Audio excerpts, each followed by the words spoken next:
छात्रों, अभी हम लोग शास्त्रीय प्रतिष्ठा तृतीय खंड की कक्षा में विद्यमान हैं। भाव कुतूहलम पढ़ाने जा रहा हूँ। भाव कुतूहलम में आज ग्रहों की शयनादि अवस्था का फल विमर्श, शयनादि अवस्था का आनयन, इससे पूर्व की कक्षा में हम लोग कर चुके हैं। यहाँ पर कोई यदि आशंका हो, किसी प्रकार की जिज्ञासा हो तो उसको रखेंगे। और इसके साथ ही ग्रहों के शयनादि अवस्था का फल विचार हम अगले श्लोक के माध्यम से हम लोग करने जा रहे हैं। तो अब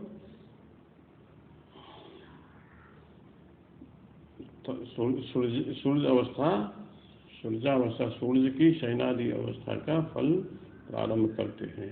त्रिकोणे वा कर्मण्यपि नयनपानौ दिनमनेः फलं सस्तं ज्ञेयं मदन सदने नंदन पदे। त्रिकोणे वा कर्मण्यपि नयनपानौ दिनमनेः फलं सस्तं ज्ञेयं मदन सदने नंदन पदे।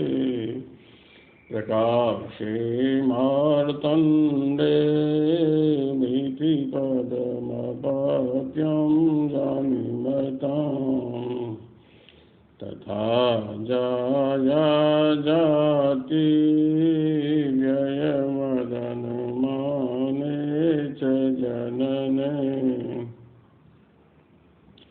जनिमतां जनने नयनपाणेः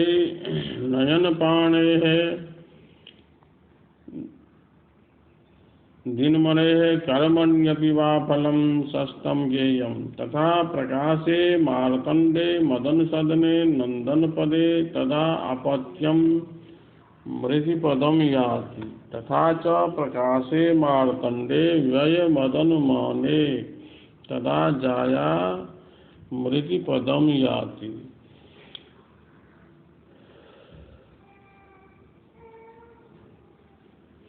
यस्य जातकस्य जनन समये सूर्यः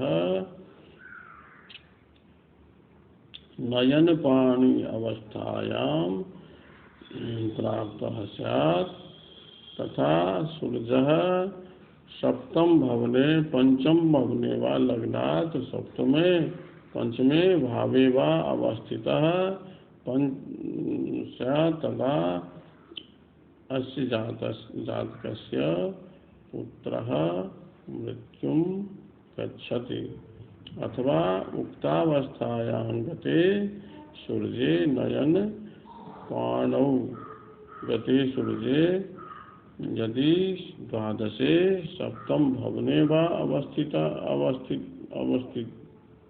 सूर्यः स्यात् तदा तस्य जाया मृतिपदं याति। जायायाः मृत्यु भवति। इस तरह से समझना चाहिए कि जिस पुरुष के जन्म के समय में सूर्य नेत्रपाणी अवस्था में हो और सूर्य लग्न से 5वें या 7वें भाव में हो तो उसका पुत्र मरता है। और यदि नेत्रपाणी अवस्था में अवस्थित सूर्य द्वादश अथवा सप्तम भाव में हो तो स्त्री मरती है। यदि प्रकाशे मार्तण्डे व्यय मदन माने, यदि सूर्य प्रकाशावस्था में हो और सूर्य लग्न से 7वें और 12वें भाव में हो तो उसकी स्त्री मृत्यु को प्राप्त होती है। आगे का श्लोक।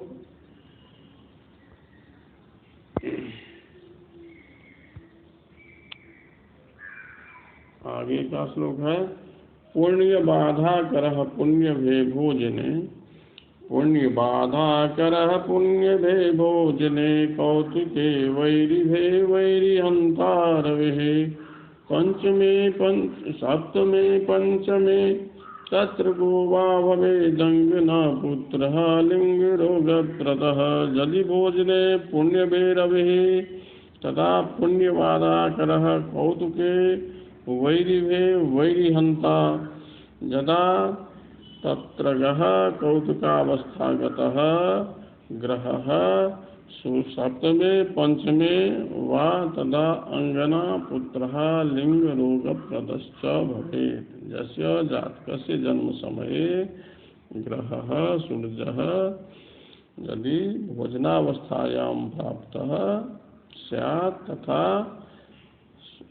लग्नात् पुण्यबाधाकरः लग्नात् नवम भवने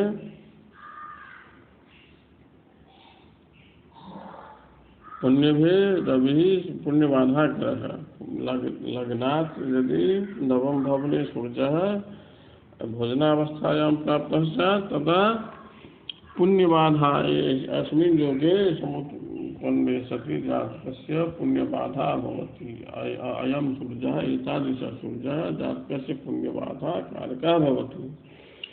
कौतुकावस्थायां प्राप्तः सूर्यः यदि वैरिभे षष्ठ भावे सूर्यः स्यात् तदा वैरिहन्ता शत्रुहन्ता भवति। यदा तत्र गः कौतुकावस्था गतः सप्तमे पंचमे वा सूर्यः स्यात् तदा अंगना पुत्र हा लिंग रोग प्रदश्च भवति। यदि कौतुकावस्थायाम् अवस्थितः सूर्यः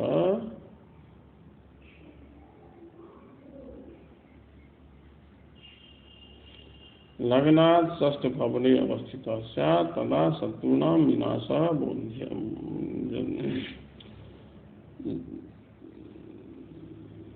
षष्ठ भवने स्यात् तदा शत्रूणां विनाशः बोध्यः। यदि कौतुकावस्थायां समुपस्थितः सूर्यः सप्तमे पंचमे वा भावे अवस्थितः तदा अंगना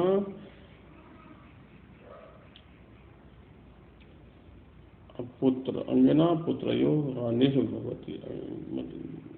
लिंग रोग प्रदः अपि जायते।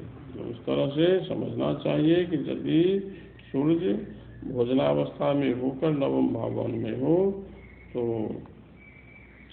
पुण्य का नाश होता है, धर्म की हानि होती है। और यदि कौतुकावस्था में हो और षष्ठ भवन में हो, छठे भाव में हो तो शत्रु का हंता होता है, शत्रु का विनाशक होता है। यदि कौतुकावस्था में अवस्थित सूर्य सप्तम भवन अथवा पंचम भवन सातवें भाव या पांचवें भाव में हो तो स्त्री पुत्र की हानि होती है और लिंग रोग होता है, लिंग में रोग होता है। इस तरह से सूर्य का शयनादि अवस्था का संक्षेप में फल ग्रंथकार के द्वारा कहा गया। अब इसके बाद चंद्रमा का फल अग्रिम श्लोक में अग्रिम श्लोक के माध्यम से कहने जा रहा हूँ। चंद्रस्य द्वादशावस्था फलम शुक्ल दले शुभम अशुभम कृष्ण पक्षे तो विज्ञेयम गणपोत्तम है। कहते हैं कि चंद्रस्य द्वादशावस्था फलम शुक्ल दले शुभम और कृष्ण पक्षे अशुभम विज्ञेयम, मतलब चंद्रमा की शयनादि या दृष्टि चेष्टादि जो अवस्थाएं हैं, इन अवस्थाओं का फल शुक्ल पक्ष में शुभ होता है और कृष्ण पक्ष में अशुभ फल होता है।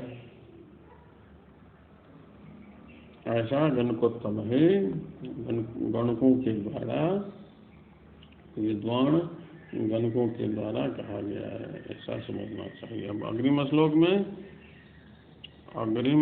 में मंगल।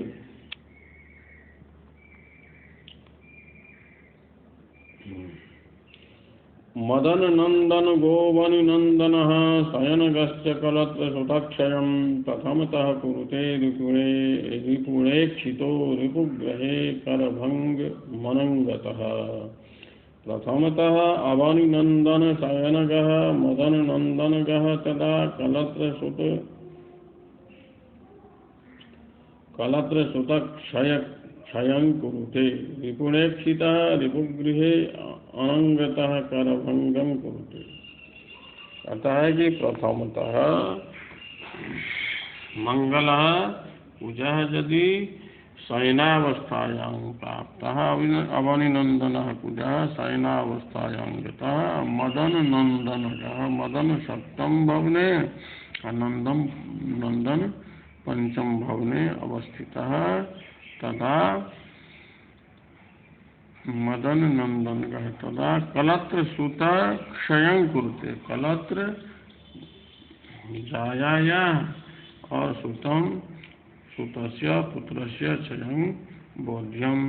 रिपुणेक्षिता रिपुगृहे रिपुणा यदि शत्रुणा अवेक्षितः अवलोकितः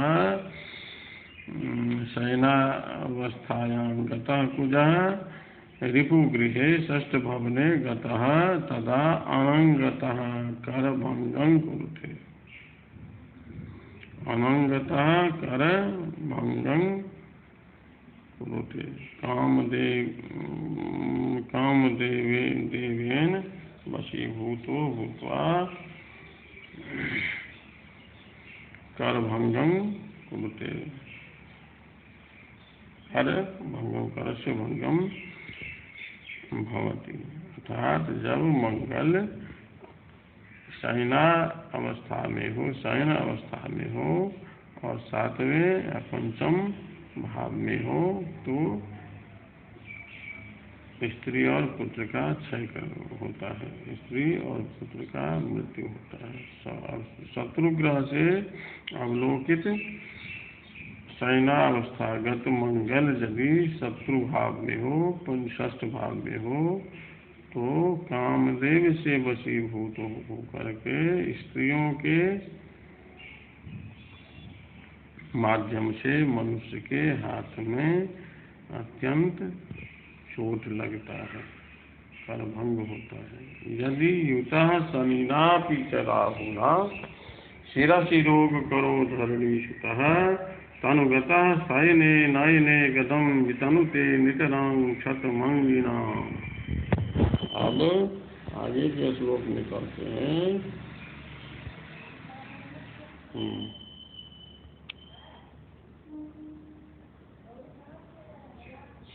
यदि धरणीसुतः शयने अवस्थागः शनिनापि राहुना च युतः तनुगतः अंगिनां नयने गदं नितरां क्षतं वितनुते।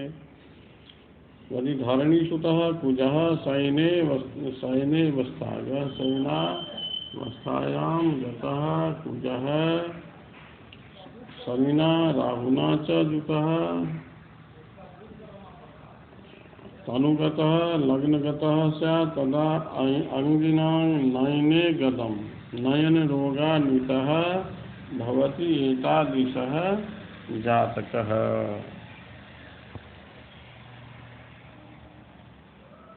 इस तरह का जातक नयन रोग से युक्त होता है। यदि मंगल शयनावस्था में हो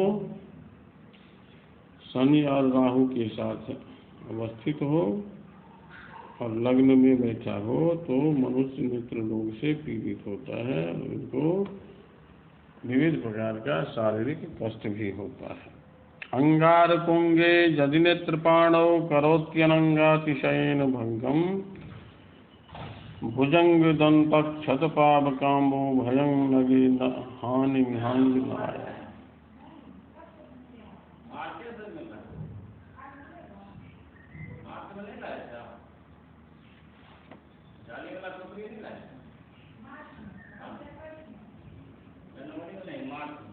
हानि विहंगनाया।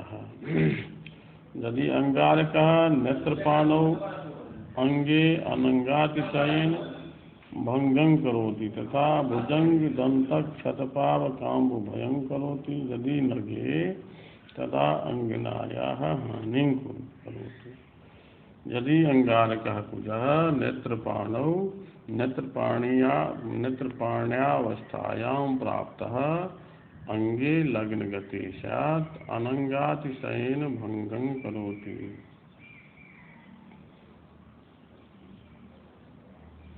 अनंगातिशयेन भंगं करोति कामदेव प्रभावेन अंगभंगम जायते भुजंग दंतक्षतपावकाम्बुभयं करोति भुजंग दंतक्षतपावकाम्बुभयं करोति भुजंग है दंतेन दंतक्षतेन पावकेन और अम्बुना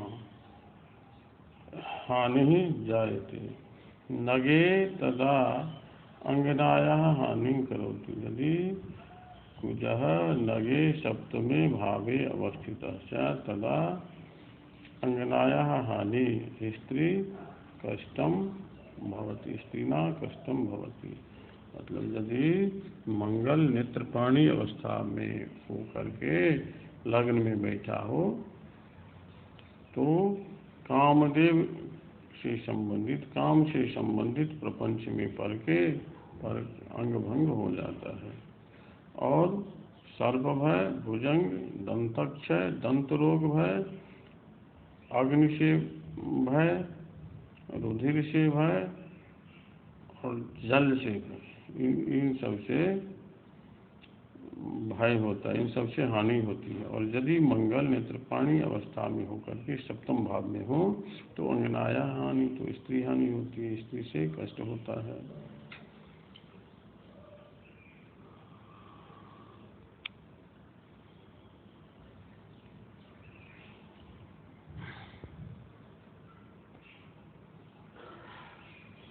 अब कहते हैं कि प्रकाशने पंचम सप्तमस्थ श्रुतम निहत्याशु निहंति वामम पापान्वितः पाप खगांतराले कुकर्मिणां केतुवरं करोति यदि भौमः प्रकाशने पंचमस्तः तदा श्रुतम आशु निहन्ते यदि प्रकाशने सप्तमस्तः तदा वामम आशु निहन्ते यदि पापान्वितः पाप खगांतराले भौमस्तदा कुकर्मिणां केतुवरं करोति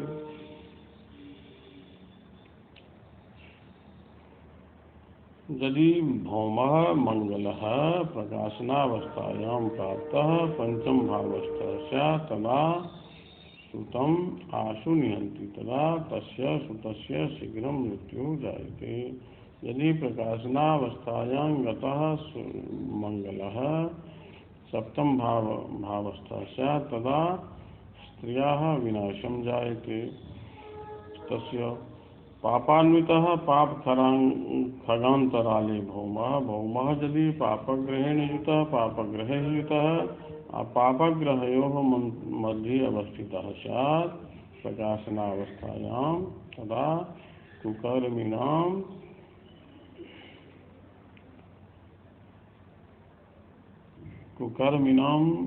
सत्संगेन कुकर्मी भवति श्रेष्ठं केतुवरं करोति श्रेष्ठम कुकर्मी जायते। इस तरह से समझना चाहिए कि मंगल यदि प्रकाशन अवस्था में होकर पंचम भाव में हो तो ऐसे जातक के पुत्र का विनाश होता है। प्रकाशनावस्था में अवस्थित मंगल यदि सप्तम भाव में हो तो उसकी पत्नी का विनाश होता है और यदि प्रकाशन अवस्थागत मंगल पापग्रहों से समन्वित होकर के पापग्रहों के साथ बैठते हो अथवा पापग्रहों के मध्य में हो तो कुकर्मियों के सत्संग से वह महादुराचारी बन जाता है। इस तरह से मंगल का शयनादि अवस्था का फल हम समझ गए पढ़े। अब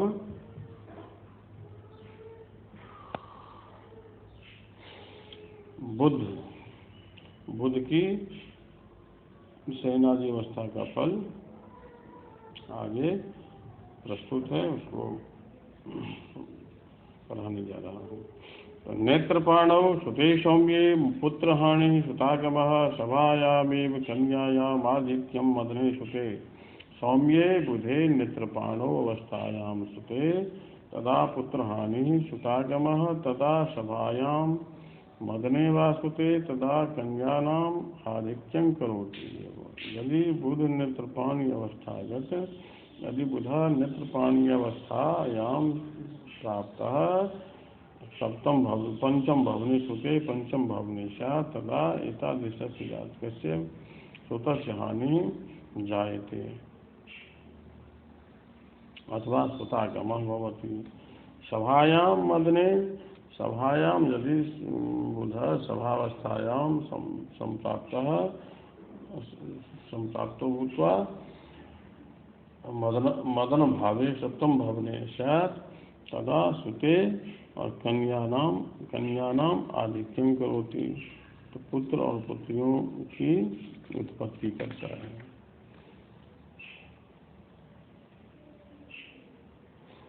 अब गुरुर अवस्था, गुरु की अवस्था का ज्ञान करते हैं। भवति देव गुरु यदि भोजने तनुगते मनुजाहि धनोद्धरः नवम पंचम भी धनवर्जितो भवति पापयुते विशुपो नरः। देवगुरौ भोजने तनुगते भवति तदा मनुजो ही धनुर्धरः भवति। यदि उक्तावस्थायां नवम भे पंचम भे भवति तदा धनवर्जितः। यदि पापयुते नवम पंचभे तदा नरः विशुपो भवति। बृहस्पति भोजनावस्था में देवगुरु भोजने तनुगते, भोजनावस्थायां संप्राप्तः देवगुरु यदि लग्ने अवस्थितः तदा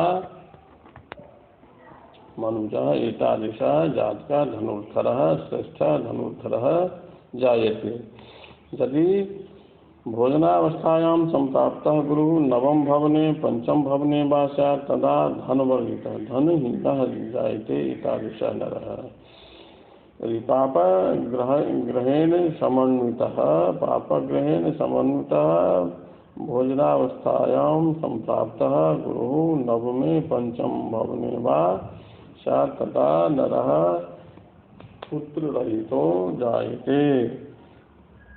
इस तरह से यदि बृहस्पति भोजनावस्था में हो तो लग्न में बैठा हो तो मनुष्य श्रेष्ठ धनुर्धर होता है।